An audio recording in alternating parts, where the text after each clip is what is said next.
Hi, everybody. Welcome to another Prog Report podcast interview. This is Roy. My guest on this episode is legendary bassist Tony Levin. He has a new solo album on the way called Bringing It Down to the Bass. Comes out on September 13th. I had a chance to talk with Tony about the new album and also the upcoming Beat Tour with Adrian Belew, Steve Vai, and Danny Carey, which kicks off very soon as well. But before we get started, just a reminder to subscribe to our YouTube channel. Wherever you get your podcasts, follow us on all our socials, progreport.com, and also check out our new progressive rock playlist on Spotify. And now my chat with Tony Levin. Good to see you. Yeah, good to see you too. We're here. I know you're busy. You got a lot going on, as always. I mean, you are maybe one of the busiest musicians I tend to come across. I mean, there's always something going on, and I guess that leads us into your new solo album and maybe why you haven't done one for 17 years, which is amazing. It's called Bringing It Down to the Bass. Comes out on September 13th. I did have a chance to check it out recently. Just got it a few days ago. Really, really cool, really different, really diverse, whole bunch of different styles and things going on that. Talk about how it came together and what made you do one now. Sure. Well, thanks for the compliments. And yes, being busy, if you're a musician, especially a freelance musician, busy is good. Busy is a good Right. problem to have. And I am busy this year. You never know next year what next year will bring. Very busy with this Beat Tour that as we speak, I'm finishing rehearsing Yep. for an extensive tour coming up.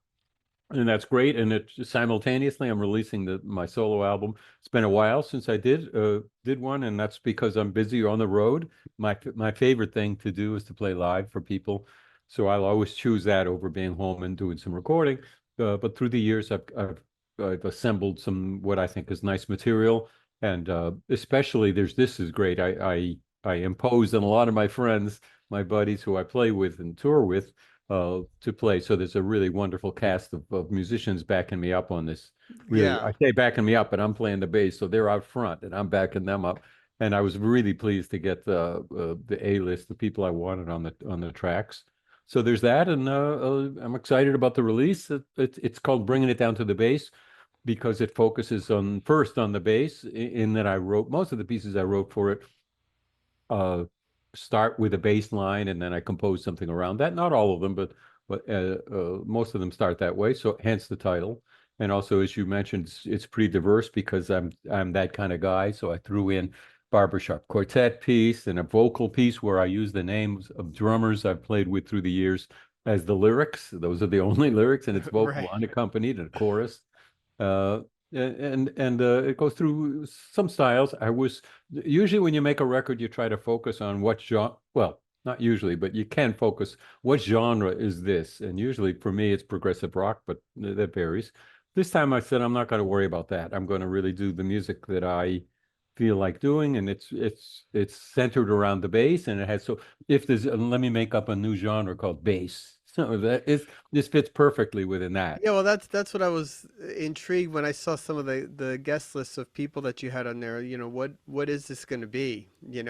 And just to name a few. I mean, I don't know. Maybe there's like 20, 30 people on this thing, but I mean, Robert Fripp, Vinny Colaiuta, Mike Portnoy, of course, Steve Gadd, Jerry Morato, who we've worked with many times, and a bunch of other people. So where does that start? Put me like, how does an album like this come together? Are you just demoing some things on your own, and then you run into people and say, "Hey, I got something I want you on," or do you pick up the phone, or how does the whole process work? Every album is different, I'm sure, for me and for everybody who's doing albums. So this one, generally, in the past, I pick a rhythm section and I say, okay, let's find a week or two and let's do the whole album with that rhythm section. This time I wanted to go in a different way. I had each composition. I thought, well, what's my dream list of who could play on this? And I called those people, and in most cases I got them. And so it's a varying cast of players on it, and that's valid. It makes it complicated when you try to put together the band to go on the road. You're And right. I would be on the road this month in September. My original plan was to do a little small promotional tour, but then I got called for the Beat Tour with Adrian Belew, and you don't say no to that. So that's what No, I'm we're going to embarked on. talk about that too as well. Yeah, Yeah, yeah, absolutely. yeah. So the process of making an album and completing it really varies. For me, it varies each time, and I think different people have different ways of doing them. Yeah. Um, what's your usual writing process generally? Do you do you mark a time to go sit and say I'm working on an album now, or are you just writing on at nights, or you wake up in the night with an idea? How does it work? Good question. It varies a lot. For me, when I'm home between tours, which can be pretty short, a couple of weeks between tours or something like that. I usually have a backlog of people who of projects where people ask me to play bass on their album for my home studio. So I do that. If things get quiet, if there's okay, I wake up and I'm not playing on anybody's album today and I'm not on tour, then yeah, I'll go up to my studio and look around at my notes of what piece was I last working on. So this goes on all the time. And if you can imagine 10 years of notes and stuff like that sitting around the studio. That's kind of what this was about. Frankly, a big part of the process was weeding out, maybe I had 20, 30 tracks that were potential to finish up for the album and weeding out which are not appropriate for this album and will be on a future album and stuff like that. Yeah. How many albums do you think you've played on in your career? Because I think the only person that I've interviewed before that I think sort of is as busy and has played with as many people as you would be sort of Simon Phillips, who I talked to, and Yeah. that's also in the hundreds, right? He's on every record ever, and I feel like you're also that kind of guy. Do you have any idea what that might be? I don't. I joke about it. I've played on a lot of records, and I read sometimes in a review something that I played on hundreds of records. Oh yeah, I was I on don't. that. Yeah, you don't count. Really, well, all of us, all the guys I know and women who play like I do, went into it to make good music. It's a bonus to make a living from it. You don't go in it to set records or the number of tracks you play on really doesn't matter. Yeah. I've played on it's true that I played on a number of records that people know that were, Paul Simon, John Lennon, Pink Floyd, for sure. And that's great. But equally great is when I get to play somebody's music that you didn't hear about, that the record didn't sell that well. We're in the studio trying to make that music as good as we can for that artist. And that's really special. That's why I went into it. And that's what sustains me. That's what keeps me doing it. I love good music. And if it's all good players on it and it's a good artist, that's a win-win. So Yeah. because that kind of fills up my musical brain, I don't I just can't be bothered with, hey, how many records did I play on this year or something like that. That actually leads me to a question I was curious about though, because you're known for, like you said, Peter Gabriel and King Crimson and all these just monumental records. What are a couple of projects or maybe one that sticks out that's a smaller one that you hold dear that's, something really special that you remember? I wish I'm going to think about that later and come up with a great answer to that. I don't have one, and the reason is just I just don't function that way. I don't really go back and think about what I've done or listen to it. And the reason for that is because I'm usually immersed in, indeed today, I'm immersed in my instruments here to practice the music I'm going to rehearse today. So I'm immersed in what I'm doing today and what I'm going to do next. And that doesn't allow me maybe there's hours in the day it allows me, but it doesn't allow my musical self energy to go back and say, oh, what are my favorites? I don't have much favorites about Yeah. anything, but what are some really cool things I played on? Certainly the ones you mentioned are very precious. I'd say I've been lucky to really make a lot of music that's very precious to me and that I learned from in one way or another musically. I'll finish a Paul Simon album and just be moved like the listeners. I'll be moved, but I'll also musically come out a slightly different player because of maybe the bass lines that Paul sang me that he suggested that I played or something like that. What did you have a goal? I mean, this is going way back, but actually, I'm just curious. When you were starting out, was it to be in a band? Just you and some guys, or did you ever envision being a session guy playing on all these different records, or what had you set out for yourself when you were starting? I'm kind of I'm kind of lucky in that I just wanted to play the bass. I know this because I asked my parents when they were very old. I said, "Did I ever say anything about when I was 10 years old and said I want to play the bass?" And they said, "Yes, you said you wanted to play the bass. You liked that instrument." At the time, 10 years old, I was immersed in classical only. My brother Pete was listening to jazz records and I heard them. and kind of liked it, but I wanted to be, I no, I'll put it a different way. I loved the classical music that I was a fan of, and I wanted to play the bass. And how lucky a thing that was that there was no goal other than that, because now, gosh knows how many years later, I could still describe myself the same way. I just want to play the bass. I want to play some good music on the bass. If it's Yeah. jazz, okay. I'm not uh, I think of myself as a rock player who certainly I was a classical player, but I'm a rock player who can play jazz. When I hear my playing compared to guys who live the life and really live the bass lines of jazz, I realize I'm not the jazz player who plays rock, and that's okay. I can live with that. But I love playing bass and I love playing good music. Well, we got to talk about the Beat Tour, obviously. That was the Yeah. big news that came out many months ago. You, Adrian Belew, Steve Vai, Danny Carey. I mean, the band is just incredible. Um, when the initial idea was presented, how'd that come about, and what were you thinking about when they told you about it? It was Adrian Belew's idea, and he and one of the management team have been working on it for many years, actually from before COVID lockdown. It got delayed. Finding the right guys was a big thing. I was not involved in that. Adrian asked if I'd like to do it, and I said, "Well, let me know." Of course, I would, but let me know when it's for real. Right. And then about more than a year ago, because you got to plan these things way in advance to be sure the guys are free from other tours. So about a year ago, we landed on the right team, the right band to do it, and sorted out the details. We've been very surprised. The management is very surprised that it sold so well. The fans seem to be very excited about it. That's not a surprise, but it involved lengthening the tour. Originally, it was going to be 42 shows, and now it's 65 shows around the US and Canada. I'm thrilled about that. We are road dogs. One of my pieces on my new album is called Road Dogs, where I sing road dogs. We're nothing but road Yeah, I've dogs. heard that one. Yeah. And this is for sure the tour that proves it. It's a bus Yeah. tour. We'll be busing around. And at this stage of rehearsing, we've covered the music. We've gone through the potential songs. We're going to have to weed it down for each show. We can't do everything on every show. And of course, I wouldn't say even if I knew what the set list is going to be. But at this point, we're just kind of repeating it and enjoying seeing where it goes with these players, which is different, not profoundly different, but different and than it was in the 80s with the King Crimson members.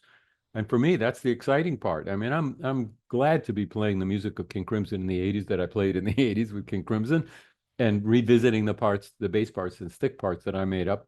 But my mouth waters about doing it with Steve Vai and Danny Carey and Adrian Belew, of course. Yeah, well, I wanted to ask you about Steve and Danny coming on board, and I've seen a few interviews with Steve Vai talking about just how difficult and challenging this material is from a guitar perspective, and there's not a better guitar player you can think of than Steve Vai. So for him to say that is, pretty incredible. I mean, not surprising that he would say that, knowing the material, but what has it been like watching those guys attack this stuff, and does it sound different? Are you hearing different things from them when they're doing the music?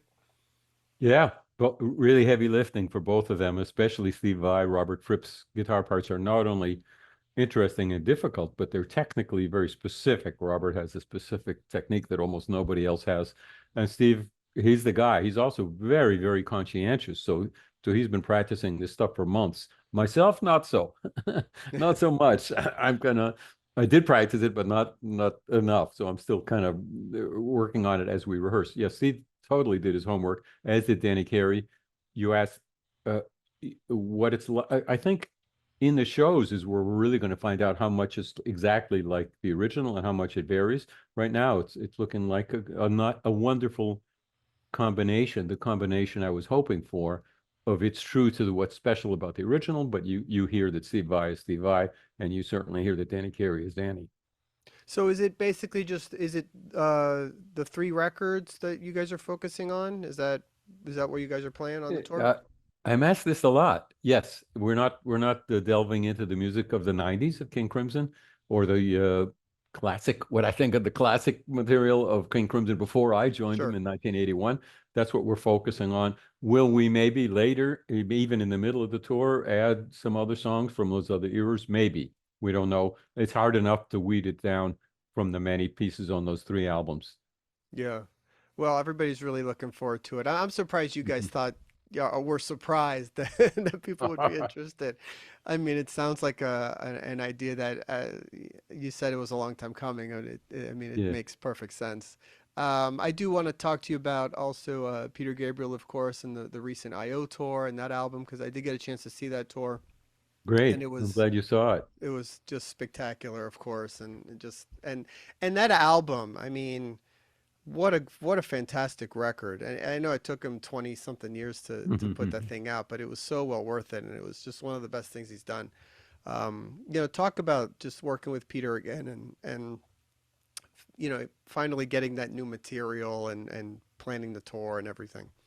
It's always special. We're old friends now since '76 when I first met him and just started playing his band. Yeah. Old friends and old musical co-conspirators, maybe is the word. So it's always great fun. This last tour, I'm glad you saw it, so you'll understand what I mean. It was very moving, and they all are, all of Peter's tours, but this one somehow even more so. First of all, well, I can't analyze it. Those things happen, and you feel it from the audience. So the result at the end was now when I meet a lot of people backstage if I play a club tour with Stickman or Levin Brothers, and when they tell me they were at a show, I right away know that we share something, that it was that moving, that it was whichever show they saw, it doesn't matter. And I was equally moved to them. So bless Peter that he can be doing that and moving touching our souls every night on a tour. And like I said, I don't know how to analyze that, but some of it is his talent and the genuineness of his personality. And some of it is his voice, which is spectacular at his age which is less than my age, by the way.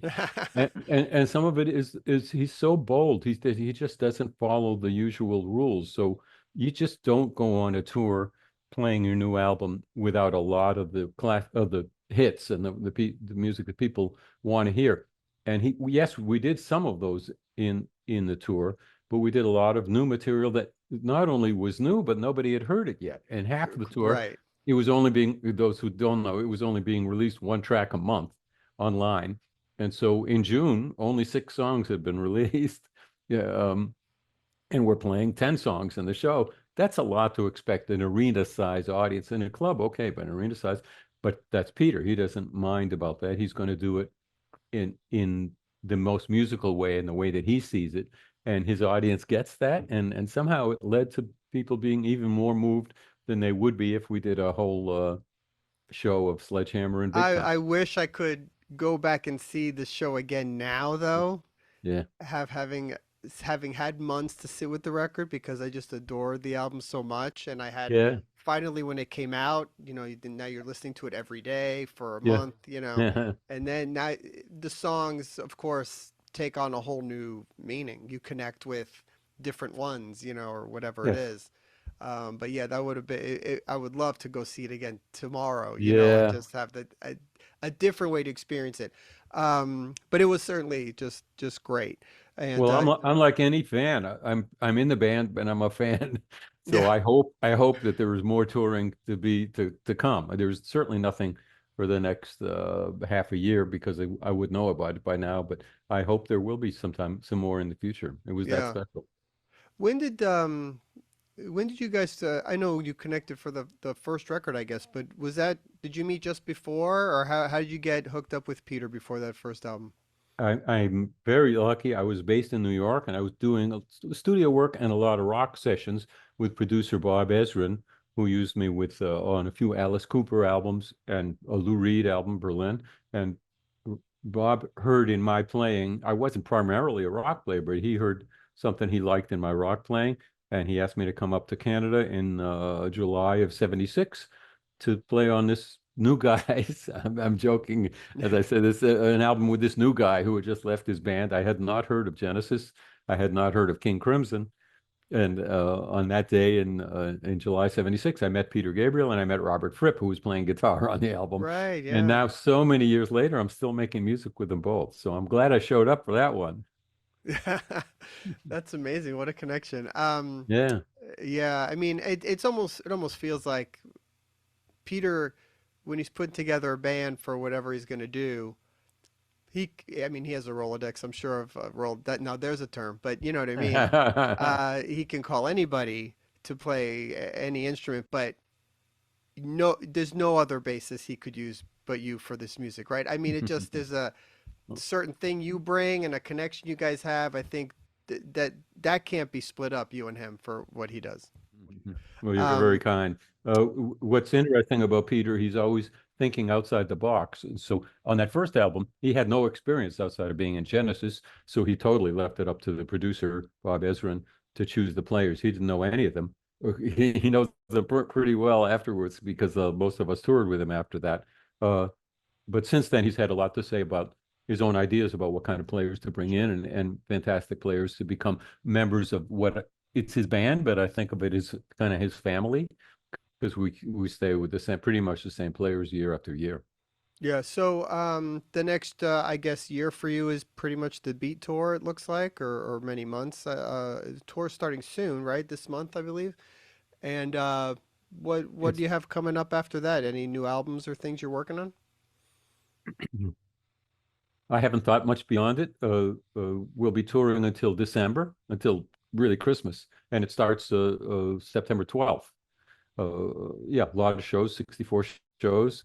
After that, uh, gee, I have some stuff that's not worth talking about because in rock, if you think an album's going to come out next year, it's best not to talk about it in an interview because it might not come out or a tour that Right. doesn't happen. I know that I will tour in March. I will tour um, Europe with Stickman, a small group that I tour with all the time, and there's a couple other short tours hovering for later in the spring, and beyond that, I don't know.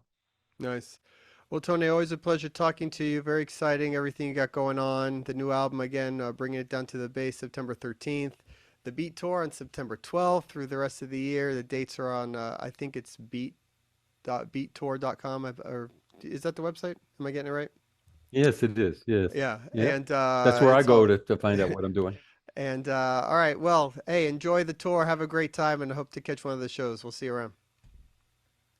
Thank you so much for having me. Good to see you. You too. Hey, thanks for checking out the podcast. Don't forget to subscribe to our YouTube channel, wherever you get your podcasts. Follow us on all our socials and progreport.com, and we'll see you all again real soon. Thanks.